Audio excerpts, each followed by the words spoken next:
Our guests today are General George W. Casey Jr. and Dr. Joel Kupersmith. They're the co-authors of the book, Supporting Veterans After 50 Years of the All-Volunteer Force and 20 Years of War, Ideas Moving Forward. Dr. Kupersmith is Professor of Medicine and Director of Georgetown University's Veteran Initiatives. He has written more than 170 publications, including 3 books. A former professor of medicine at the Mount Sinai School of Medicine, Dr. Kupersmith was the Dean of Texas Tech University's School of Medicine and Biomedical Graduate School before directing the Veterans Administration's vast medical research program from 2005 to 2013, which was the longest tenure ever. Under his transformational leadership, accomplishments included the Million Veteran Program, which is now the world's largest health system genetic repository, pioneering research projects, development of new research methods, and unique first-time collaborative efforts. General George W. Casey Jr. served 41 years in the United States Army and was the 36th Army Chief of Staff. He led the Army from 2007 to 2011 and is widely credited with restoring balance to a war-weary Army and leading the transformation to keep it relevant in the 21st century. General Casey was and is a stalwart advocate for military families, wounded soldiers, and survivors of the fallen. He's taken on the tough issues of suicide and reducing the stigma attached to combat stress. Prior to his service as Army Chief of Staff, General Casey commanded the multinational force Iraq, a coalition of more than 30 countries, and he guided the Iraq mission through its toughest days.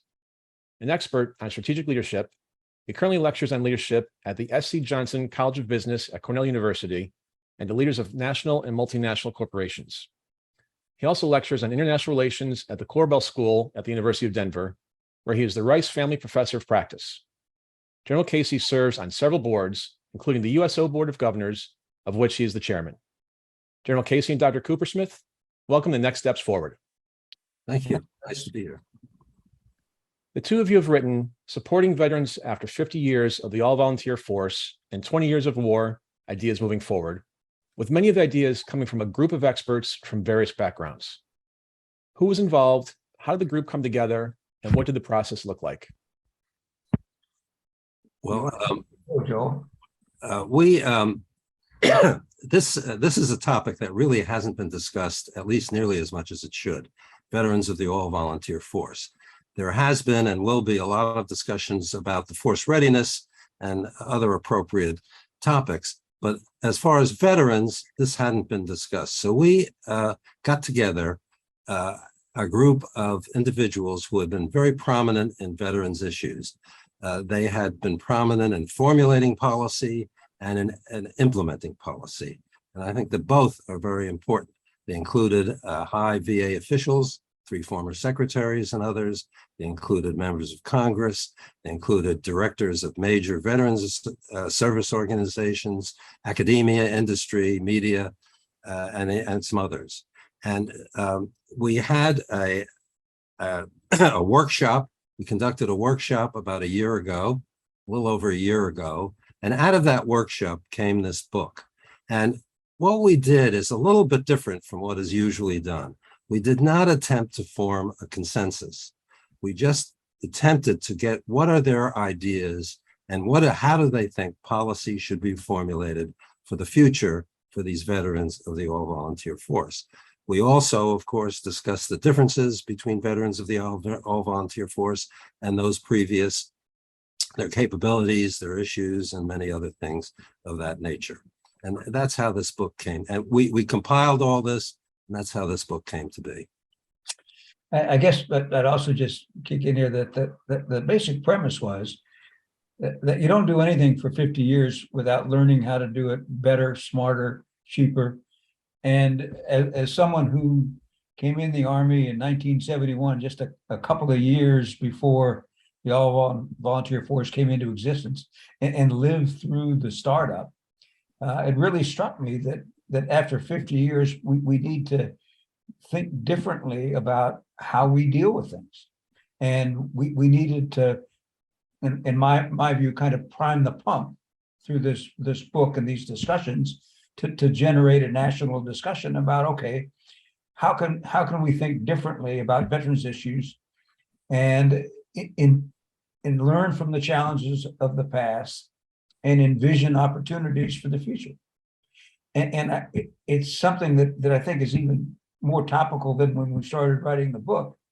As you're reading and hearing about the enlistment issues that the services are currently undergoing. And we will come back to this, I'm sure, in more depth in our conversations. But I believe that's significantly tied to the way the American people perceive veterans and perceive how veterans are treated. General Casey, you just mentioned how you're trying to begin a national discussion here, and in particular, leading up to the 50th anniversary of the All-Volunteer Force. General Casey, set the stage for us, please. What is the All-Volunteer Force? How and why did it come about? And when is that anniversary? Yeah, so we kind of went back and read the history, and it really has its roots in a campaign promise by Richard Nixon during his campaign in 1968 to end the draft. So obviously, if you ended the draft, you had to have a way of sustaining the military. And so he had a former Secretary of Defense, Thomas Gates, lead a commission. And the commission reported out in 1970. It was interesting. Gates, as the story is told, went into that job thinking this was not a good idea. And after studying it, came back and made a recommendation that to the president that it was, in fact, feasible. They weren't quite ready to go in June of 1971 when the Selective Service Act expired. So there was another political battle that went on to extend it for 2 years so they could get to June of the 30th, 1973, at which they ultimately got passed. And so when the Selective Service Act expired on the 30th of June, 1973, the next day we had an all-volunteer force, or we started the all-volunteer force, and there were no further conscriptions. So, and having lived through that, and one of our panel members, Senator Jack Reed, also lived through that as a captain in the 82nd Airborne. It was a rocky start. The Department of Defense underinvested in the recruiting. We had some real challenges, and we had some cultural issues that had to be overcome. But I'll tell you, by the mid 80s, it really had started to take hold. And I think you saw the output in Desert Shield, Desert Storm in 91. Joel? Yeah, I think one of the things that happened, it was a technological revolution of the military, and that was crucial. And that is very crucial to how we consider veterans, who are the beneficiaries of that technological revolution. Dr. Kupersmith, you mentioned how when you got the group together for the workshop, you had former secretaries of the VA, former members of Congress. How common or uncommon is a group like that in Washington, and how helpful is something like that to sort through and to hopefully solve problems? Well, it's rare. And a number of individuals, a number of participants said that. One who was in a very high VA position said he wished he had had this before he started. Because as most of us know, starting, no matter what level, starting in Washington, the first day you have emergencies. You know, if you're in a fairly high position and you never have a chance to reflect. And I think this was a chance to reflect, look at the policies, and look how to change them. And the other unique aspect was all the different components that we put together. I mean, VA, Congress, the VSOs, they talk to each other, but not the way they did here. And I want to say that we also brought together people of very different opinion, but they didn't argue. They discussed these issues. It was very enlightening discussion, in fact. And that's why we got so much out of it. And that's why we decided to write the book, because the discussion was at a very high level. Yeah, Chris, I don't know if you've ever been to an interagency meeting in Washington. I've had the pleasure, air quotes around pleasure. You know, right? 9 out of the 12 people in the room are just reading their agency talking points. They're not listening to anything anybody else says. They're just trying to defend their position. And they're happy if they leave without their agency losing any money. We tried to get away from all that and just allow people to express their views. And there were disagreements. It wasn't, but they were respectful disagreements. And frankly, respectful disagreements for me have always sharpened my thinking on issues. And for both of you, do you think they were respectful disagreements because everyone there on that committee is no longer in a position in Washington, so they're able to speak more freely, and to your point, General, not going to your talking points and save your billion-dollar budget? Let me just interject that we kind of designed it that way because former officials will speak more, openly. They can. I remember I don't know how both of you felt, but I remember when I left government service, the next day I felt wonderful. I could say anything. and I think this was reflected. But the other thing I think, and Joel just alluded to it, is the way it was set up. And the way it was set up, we would have 2 to 3 presentations of about 7 to 10 minutes about topics. So they would frame the issues, and then when those presentations are over, we'd have a 30-minute discussion of the issues, and then we do the same thing again. So we'd have 2 series of presentations, 2 discussion periods, and then we conclude the whole thing with discussions of the whole topic. It was actually fairly productive. Fairly productive in Washington. What a great concept. So how are veterans who volunteered for the military different from those who were drafted? Were they or are they motivated by different reasons?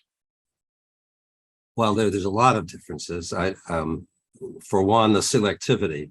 Only about 30% of those between ages 18 to 24 would be considered eligible for service. Now, this will vary a bit and may vary now a bit, that there's more difficulty in recruiting, but that was true. They're much fewer in number. There was a total, in about 1980, there were 28.5 million veterans. Now there are 18 million. They are regionally isolated. They tend to be more in the South and the West. They have a number of capabilities that, again, because of the technology that their predecessors did not have. And they are much more diverse, more women, more minorities. And this is increasing. So those are some of the differences. Yeah, and as you speak to motivation. I mean, for the last almost 50 years now, every man and woman who's served in the military has actually had to come in and said, I want to do this. And in the last 20 years, they've done it while we were at war, knowing that they would go to war. So I mean, that speaks a lot to the moral character of the individual who's willing to step forward. And not that all the draftees that I still came in contact with in the early days of my career were bad people. They certainly weren't, but there were a large number who were really difficult to deal with because they didn't want to be there.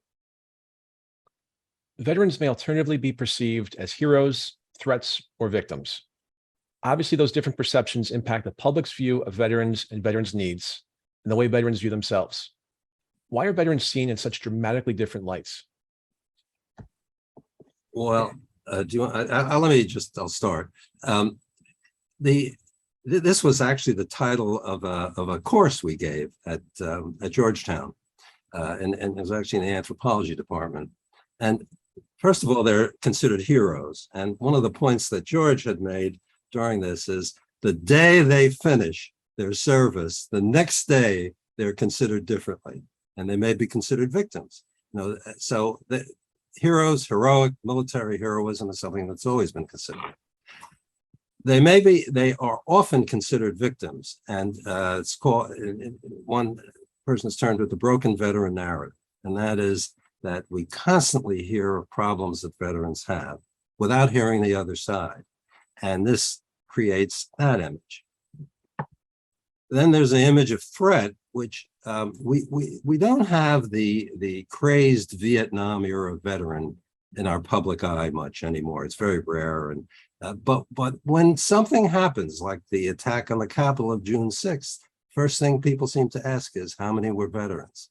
And when there's other incidents like that, there are, one asks, are there veterans? And I think involved.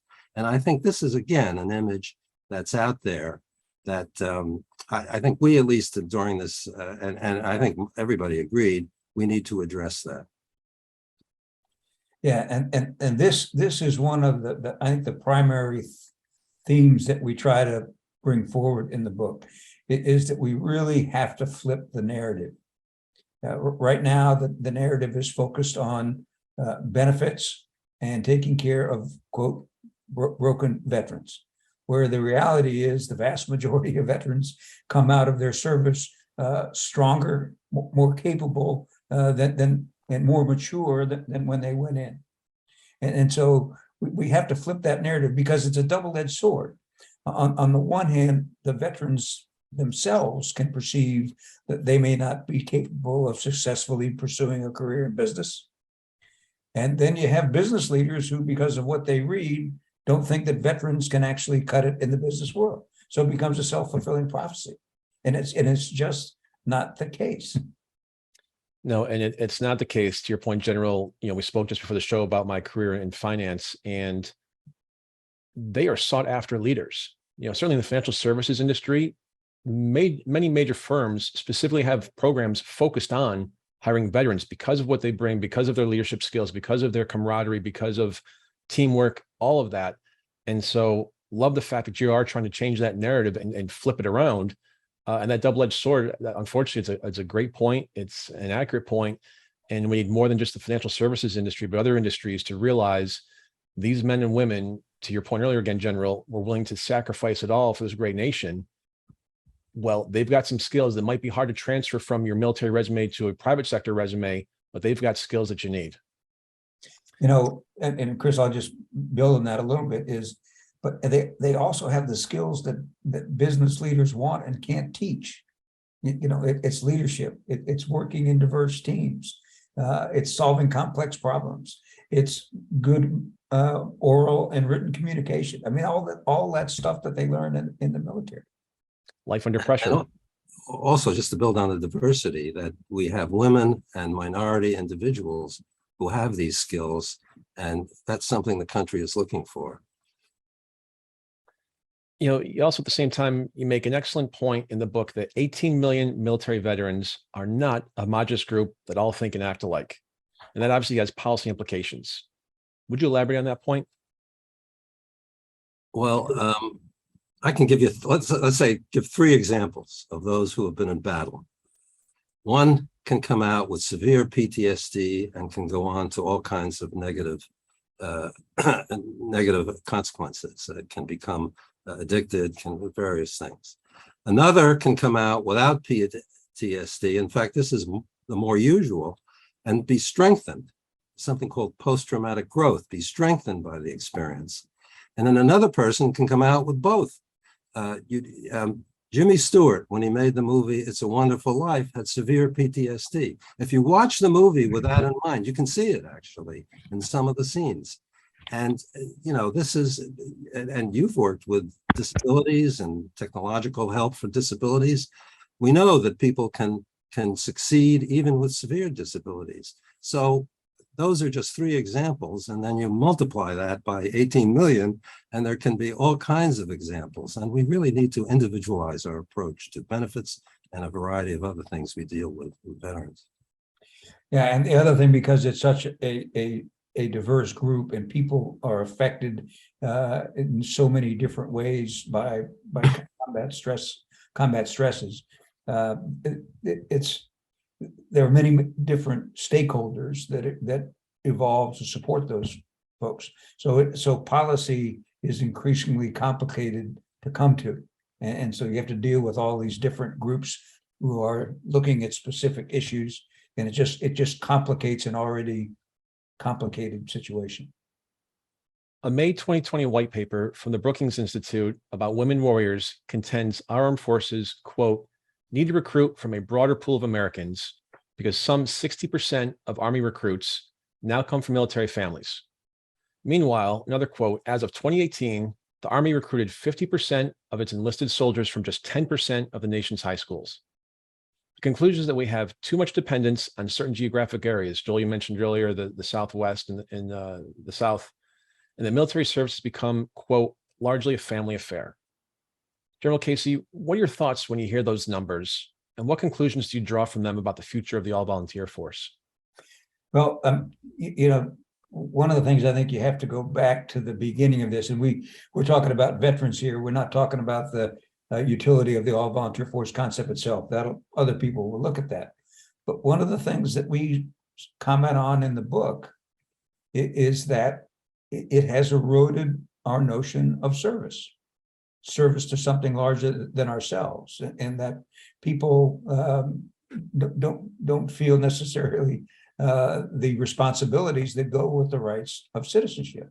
So there are less and less people who feel compelled to do that, and I think that's a larger problem for the country as a whole. How's it impact on the all-volunteer force? I mean, this is a theme I think that'll go through this whole discussion, but we're seeing it right now after almost 50 years of this volunteer force. You have a situation where less than 25% of the 17 to 24-year-old age cohort in the country qualifies for admittance to the military without a waiver.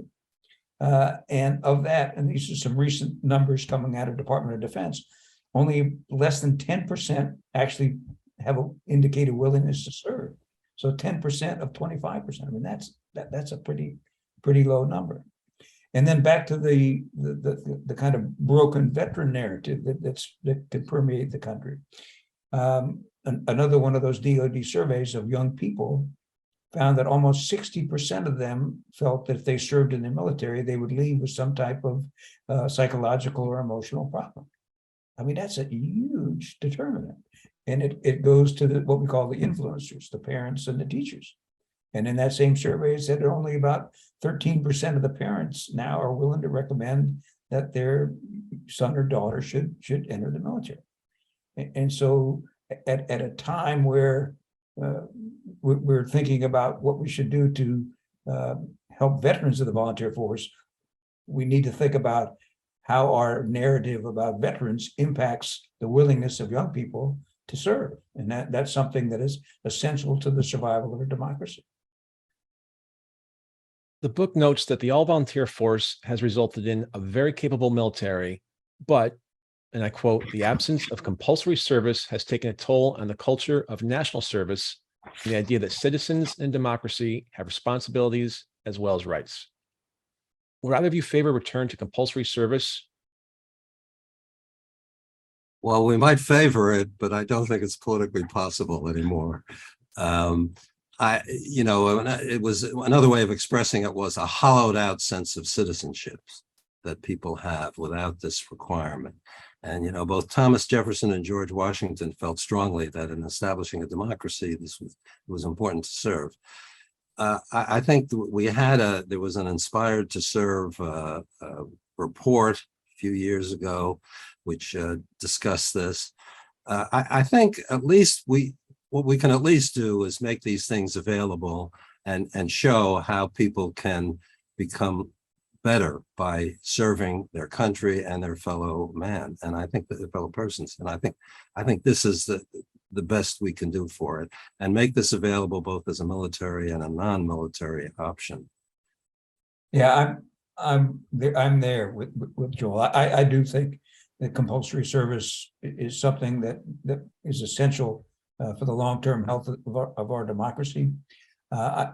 And this commission that was a couple of years ago, that Joel mentioned, was looking at suggesting a period of service, 6 months, 12 months, between graduation from high school and graduation from college.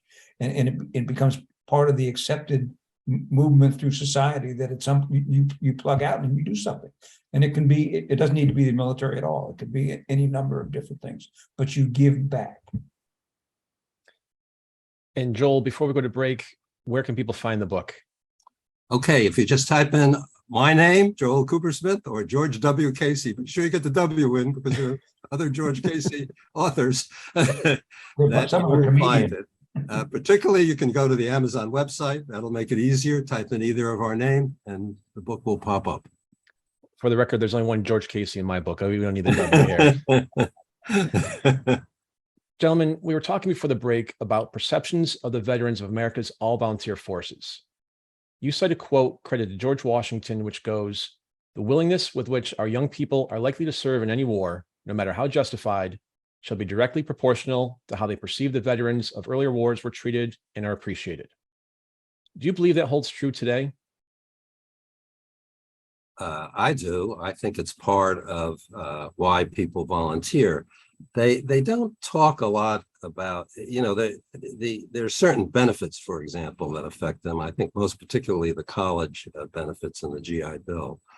But certainly, I think how veterans are treated, but as George mentioned before, how they're perceived is so important.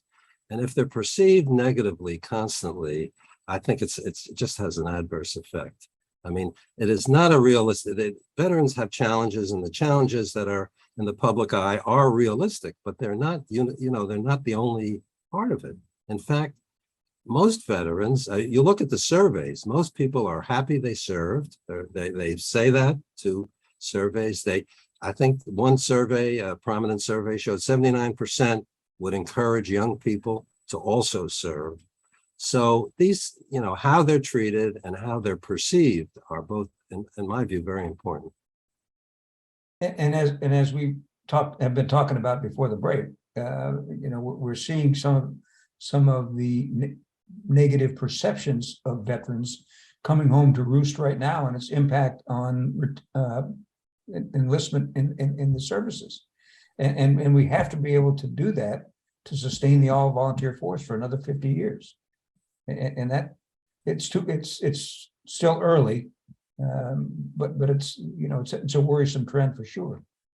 In general, you touched on the negative connotation around veterans and not being able to transition to the private sector. But back when you started your military career, we know that Vietnam era veterans were treated very differently than they are today. When did the perception pendulum swing back to the positive side, and I'll say overall positive side for I'll call the post 9/11 veteran generation? Yeah, I'll tell you that. I mean, it's something I've thought a lot about because I lost my dad in Vietnam, and frankly, it was our problem. It was something that the Caseys need to deal with, and we were not necessarily. People didn't wrap their arms around the family and help us through the grief, and sadly, that's the way that carried over to the way the veterans returning were treated. And I lived through that when I was in college at Georgetown and during the early years of my military service. Where I think it started to change, this is my personal view, was when the Vietnam Memorial was dedicated. And I still remember going to the memorial for the first time. My wife and I parked on Constitution Avenue, and we started walking across the grass, and I didn't see it. And I couldn't figure out where it was. And all of a sudden, I turned the corner and I looked down the whole wall, and it was like a hand grabbed my throat. And when you see those names, I mean, the numbers of names there, and you realize the scope of the loss. I think that started changing people's views, that it may have been a bad decision to go there to begin with, but the servicemen and women, they did their best. And so that started a transition of thinking in the United States of taking care of the servicemen and women and being able to separate what you thought about the war with what you thought about the servicemen and women. And the Vietnam vets, the patient way that they bore this burden and the way that they lined up to help the veterans and the servicemen and women in Iraq and Afghanistan over the last 20 years had a significant impact on the way people across the United States thought about service in a war. But I think for me, it all started with that memorial. That people started realizing that it wasn't the soldiers or the sailors, airmen, and Marines. It could be a political decision you could be opposed to. Let me give you a little bit of a lighter example. When I was in the Navy, And I always thought my Navy uniform was kind of nice and would sort of impress girls. So when I came back, somebody gave me the number of somebody to call, and I called her. And then he said, but don't wear your uniform. Said it was in New York. He said, don't wear a Navy uniform in New York. And I kind of took that up. But actually, one point that George makes is now relevant again, and that's how the wars end. You know, and the impact of the end of the war in Afghanistan, for example, is having an effect. And it's not fair. It's not that they fought the best they can, and they fought wonderfully. But this is something that we're going to have to deal with in the future, to separate that from the people who fought. And last week during the show, it happened to be the 1-year anniversary of the U.S. withdrawal from Afghanistan. And the guest I had on was a friend of mine. She's an Afghan refugee, served United States Navy. She's now in Navy Intel. And, it's a year later and people aren't talking about it anymore. The fallout from that is enormous from a mental perspective, from a military perspective, to your point, Dr. Kupersmith, how they left sort of the transition of the country and their service just sort of abruptly ended. Everyone gets on the plane, you fly back to the States, and that's it. Move on to the next chapter. And so I just made this point because it's very important that we don't forget things like that. To your point earlier, General, about Vietnam, we can't forget whether they, back then they were there because they had to be, not because they wanted to be, but they were doing the best that they absolutely could. Our men and women fighting the war on terror did the absolute best they could. As someone who was at Ground Zero on 9/11, I knew firsthand why and what we were fighting for. And so I appreciate it every day. And just wanted to raise that point to our listeners and to commend you both for the work that you're doing here with this. General, earlier we're talking about some of the issues that veterans have transitioning from a military resume to a private sector resume. You talked about veterans learning very specific skills that can apply to an industry or profession. Beyond those general specialized skills, what general assets do veterans possess that make them valuable in the civilian workplace? Well, as I said earlier, I mean, it's a lot of the skills that business leaders want, but they can't teach. And someone has already gone to the trouble to ingrain these skills in these young men and women. And again, it's things like being able to solve complex problems, understanding what it's like to work as a member of a team, in particularly diverse teams. Effective oral and written communications. I mean, by the way, they understand what it's like to work in a values-based organization. And so all those things are ingrained in them. And add to that the fact that if they've been on deployments, they've been exposed to really hard things, and they're not cowed by the day-to-day environment that they have to work on. I teach up at Cornell, and they had me judge a crisis action competition it was a business crisis action competition. And I read this business crisis, and I looked at it and I said, "This is a crisis." This is an hour's worth of work in Iraq, But anyway, they have those skills, and they just need the opportunity. And that's where the transition is so important, and the acculturation back to civilian life, so that they can use those talents. The percentages of women across the 4 major military branches have roughly doubled in the last generation. Even today, the total is only 16%, but obviously that's still a very large number of veterans. As the group reviewed the different categories of issues, which ones tend to have the most influence on the personal and professional well-being and success of female veterans? Well, being in the medical part, I think the VA still has a lot of work to do in making for women-friendly VA medical centers. There's a certain amount of harassment that occurs, often from other veterans, actually. There's just a kind of the specialized services that women may need, may or may not be there. I think there's the Deborah Sampson law has helped, and I think the Mission Act has helped in getting some of these services, the ability to get some of these services outside the VA. But that's a very big issue for women veterans. And let me just add a couple more. One is a history of military sexual trauma, which is also important. But the acculturation, the culture of women veterans, many women veterans will say that when they say they're a veteran, they're just not treated the same way as when a male says that he's been a veteran. You know, there may be a heroic, that it's kind of a why did you do that kind of attitude that our culture has about women who serve in the military. And that is very important to change. I think it's beginning to change, but I think that's a very important thing to work on. Yeah, and what we're seeing, more women, and the number of women women veterans is expected to double by 2040. And you're getting more minorities coming in, so you're getting far more diversity, and you're getting the kind of people that business is looking for, capable, diverse workforce coming out of the military. Something that jumped off the page of your book to me has a direct effect on the Veterans of Foreign Wars and American Legion, both of which are struggling with its membership. It also relates directly to female veterans. You note that today's married veterans, quote, tend to want to participate in activities with families rather than gather in an old-style veterans hall. Do you think that means the demise of the VFW and American Legion are inevitable, or can they use your group's information to reinvent and regenerate themselves? We actually make the point in the book for the big six veteran organizations, while their membership is declining, their influence isn't. And they still play a very significant role in moving veterans issues forward.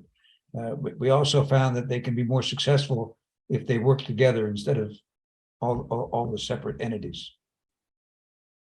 And are they congressionally mandated? The big six, are they receiving government funding? They're involved with the budgetary processes, okay, and that sort of thing. So they have a lot of influence. Yeah, and I mean, they'll always, you know, we all need advocacy in a democracy. That's an important aspect of democracy, and the veterans organizations have done it very well. But they do, as you said, have to adapt to the two veteran family, as it were, that's now common. And this is true in every profession. It's true in the medical profession. We have two physician families, very common. They have to adapt to, you know, the IT expertise of these veterans. It's not the same. They don't approach the VA the same as their forebears, and there are many other differences. So I think that they should read some of the things in our book so that they can, you know, we offer a lot of advice, or at least a lot of policies that would be helpful in their adaptation, and I think they will adapt. If they, you know, they know that they have to do it to survive. Yeah, and I would go further and say that they are adapting. I actually am a member of VFW Post 1 in Denver, Colorado. You mentioned I teach out at the Corbell School. I go out there. I go by usually once a year and see them. But you know, they're out there. They're doing yoga in the open areas there, right? They're not sitting around the bar having. That's definitely changed the perception. Veterans doing yoga versus having a cold beer in a dark hall. How has our increased reliance on the National Guard and Reserves to fight our wars changed the composition and maybe the needs of our all-volunteer forces veterans today? Yeah, this is really interesting to me, especially with the elimination of the draft, because the draft is the way that you rapidly expand the armed forces in a crisis. Without a draft, you have to rely on the readiness of the Guard and Reserve. And nowhere did we see that more clearly than what happened after September 11th, where we significantly increased our reliance on the Guard and Reserve to fill the gaps in the active forces, where they actually became part of the rotational forces to Iraq and Afghanistan. And as a result of that, their requirements for post-service assistance have risen significantly. And it's harder for them because they're not sitting on a big base. They go back to their places in the country, and sometimes they're all spread out in remote and rural areas. So it's significantly more difficult for them to get the care and services that they need to deal with the things that happen during their military service. Advanced medical procedures and protocols are, thankfully, saving the lives of more military personnel who suffer catastrophic battlefield injuries than ever before. Men and women who would have died in past conflicts are surviving thanks to those advances, but the result is that we have more combatants returning home with lost limbs, traumatic brain injuries, blindness, and paralysis. How have government programs and the Veterans Administration adjusted to those new realities, and are they doing enough for those veterans? Well, you can never do enough for those veterans. I mean, let's start that way. This is, and you have worked in this area, done great work to bring technology, and we really, I think, both the research aspect and just bringing the clinical aspect to veterans are a very important thing for the VA to do. They do it. They could do more, and I think they realize that, and I think that this is a major priority for them, and they're just wonderful things. I mean, I worked with the brain-computer interface, where you can think a thought and it can move an artificial limb. I mean, it's just a wonderful thing, and once it gets fully developed, it'll have amazing effect on people's ability to do things with lost limbs. And there are many other advances. There are advances for the blind, and have floor designs so that the blind person can actually sort of see things. And it's just amazing what can be done and is being done. And I think it's really important both to support the research on this and the development of this, as well as the giving it to people. And I would just add to that, it's not just the VA and the government. It's the public-private partnerships that can absolutely help fill the gaps in the system. Last week, I was at something called the Simpson Cup at Baltusrol. It's a big golf course in New Jersey. And it was a competition between wounded British soldiers and wounded servicemen and women and wounded American men and women.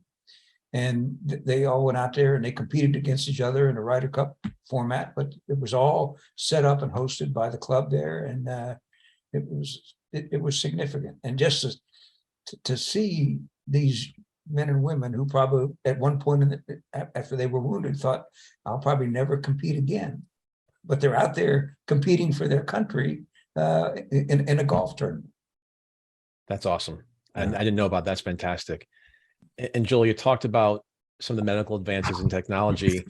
One thing I like to tout and promote, there's something which you both are aware of called DARPA, which is not part of the Department of Defense, but their job is to think of the battlefield 30 years from now and build it today. And they've created things like the internet. Sorry, it wasn't Al Gore, GPS, things like that. And I had the pleasure of meeting them, going down there about 5 or 6 years ago, and trying something on for a veteran who had lost an upper limb. And it's all virtual reality, and you stick your hand out and you grab a doorknob and you turn it. And the veteran I was with, when he did it, he started to cry. He lost his arm in Vietnam. He said, that's the first time I've been able to feel in my right hand in over 30 years. Yeah. And so to your point, Joel, it's that real that it's hardwired to your body, hardwired to your brain, that we're giving them their life back that they sacrificed for us, and certainly long overdue. Yeah, we worked, actually, I worked on the earlier, we oversaw the work on the earlier phase of that, the so-called DECA arm. And yeah, it's a wonderful, wonderful thing. And the feeling of it is just amazing, what you said, how they can, it just brings back a memory of being a life as it was for them. Well, you mentioned the DECA arm. Dean Kamen was the founder of that. He was one of our early guests on, and I've been working with him for several years on what's called the Luke arm, because it looks like Luke Skywalker's arm from Star Wars. And so thank you for your work on that. And it is just phenomenal. As our World War II, Korean conflict, and Vietnam veterans pass away in increasing numbers, some people argue the VA budget should also be reduced proportionately. Are they right, or is there a counter argument? mean, Well, I go think ahead. I think that's going to be one of the challenges, because as the veteran population gets smaller, it also gets older, and then the cost of sustaining an older population goes up, and so but people, one of the things I learned, frankly, in doing this book was that the costs of supporting veterans historically from our past wars amount to about a third to a half of the cost of the war. And so if you think about what the wars in Iraq and Afghanistan cost us, what's a third to a half of that? That's an awful lot of money still to be expended.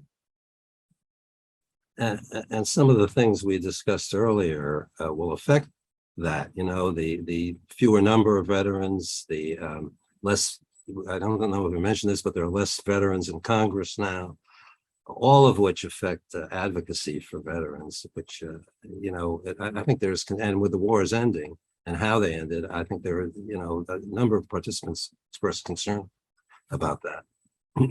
And to your point about veterans in Congress, I know of a few groups in Washington. They're out there solely, their purpose is to recruit veterans to run for higher office. And so again, General, to your point a few times about leadership skills and traits, that's exactly who you want to be out there to think and work in that team atmosphere under pressure and to collaborate to get things done.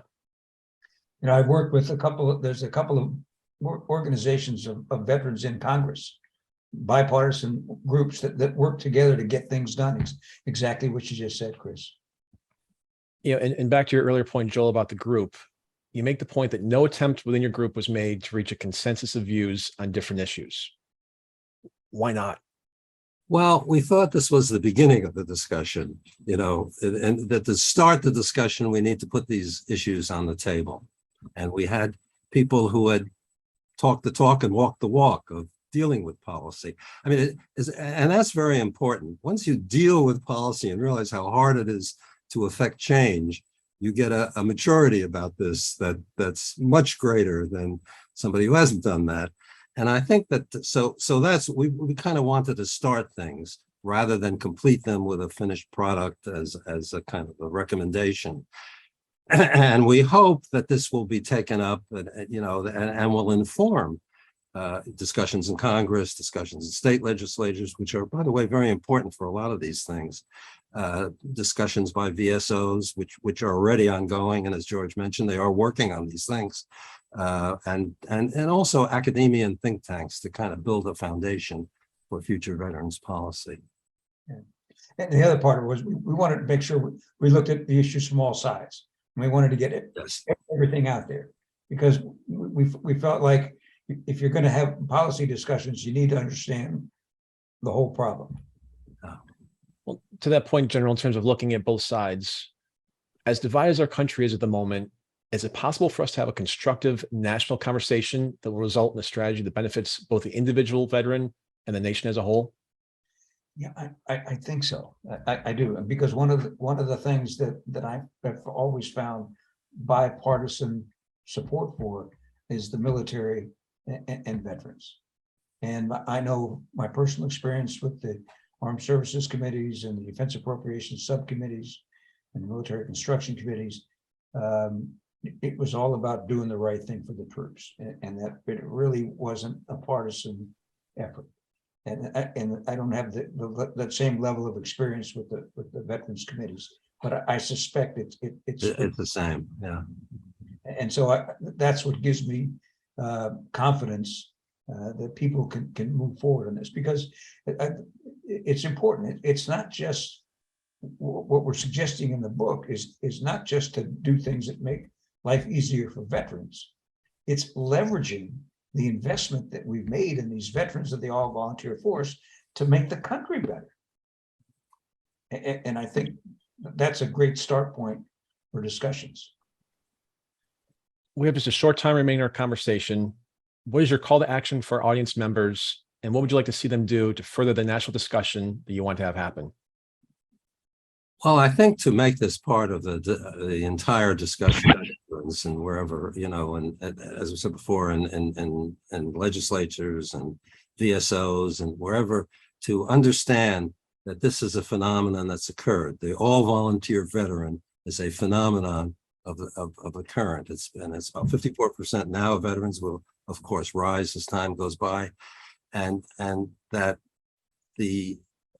particularly the capacities they have need to be considered. If there's one theme in the book, one of the themes in the book is that these individuals have a lot of capacities, a lot of talents, and it's, as George said, it's good for the country that we use those. The country needs them, in fact.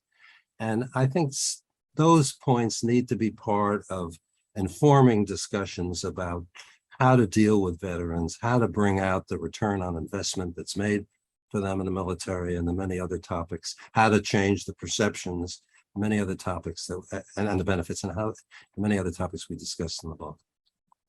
To find a cop. I'm sorry, go ahead, General. No, I was just going to say, we need to look at this through the lens of the next 50 years of the all-volunteer force, and how we treat our veterans and the perceptions of veterans affect our ability to do that, because the all-volunteer force is not a given. The draft was only in place from 48 to 73. That's only 25 years. So it's not a given. We're never going back. And we have to think about the veterans and how perceptions and treatment of veterans affects our ability to serve that volunteer force. To find a copy of the book, just Google Joel Kupersmith and George W. Casey. Dr. Joel Kupersmith, General George W. Casey Jr., thanks so much for being with us today. Thank you. Great, Chris. Thank you. And thanks to our listeners. We'll see you same time, same place. Until then, keep taking your next steps forward.